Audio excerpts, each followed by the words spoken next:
Leonard Slatkin is back with us for Ravel's Bolero at the Pittsburgh Symphony Orchestra. Ravel and something very special, Michel Camillo's second piano concerto, Tenerife. Tenerife. Well, I think we need to start with Michel, just because this will be his debut with the Pittsburgh Symphony. And there may be a lot of people who don't know who Michel Camillo is.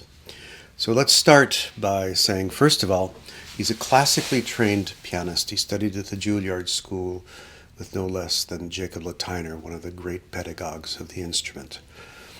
Michel was born in the Dominican Republic, came to the United States in his 20s, and was basically a jazz studio guy.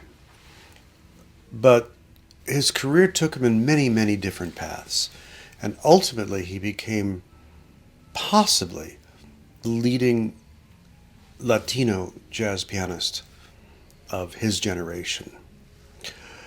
I've heard him in the club setting, I've heard him with big band, I've heard him in film, I've heard him in classical, I've heard him in solo recital, and it never fails to just totally overwhelm me. Concerto No. 2, Tenerife, was written for the Tenerife Concert Hall in a very good orchestra there in the Canary Islands. It has a lot of Spanish influence in it, but one might be tempted to say, okay, is this the Latin Gershwin concerto? And the answer is no. It's a straight-out serious concerto in the 19th century sense, very virtuosic. There are not many people other than Michel who could play this, simply because his technique is not like any other pianist.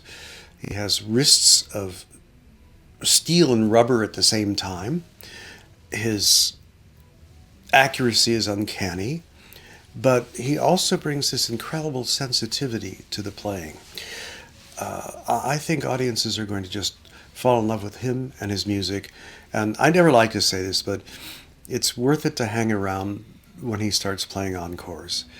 And especially if you can sit somewhere where you can watch the keyboard, because that's all you can watch. His hands blur. You cannot see his hands. They go so fast. And then Ravel's Bolero, and a lot of other good Ravel as well. So I decided here to present a kind of Ravel symphony, with the first piece being the Albarada del Grazioso, serves the function of a first movement. The Pavane for a Dead Princess serves the function of the slow movement. The early Minuet Antique serves the function of the minuet, and Bolero the function of the last movement. Again, there's an almost Spanish theme going through these pieces as well, with the minuet being the only one as a concession to a different stylistic time. Ravel said of the Bolero that it was his most popular piece that had absolutely no music in it. He got tired of it being played over and over. It's a little bit like Rachmaninoff got tired of the C-sharp minor prelude. And yet, this was an avenue for him to get his music exposed. And we forget also, it was an avenue for Ravel to have a piece that he could conduct. People wanted him to conduct, and he was a terrible conductor. But the Bolero doesn't require a lot of conducting. Good news for me. But it remains a model of perfection, of orchestration, of tension. And for the 16, 17 minutes or so that it takes, even though it's all repetitious, there is never a feeling of boredom, because Ravel always notches up the sonic element as each presentation of the tune comes in.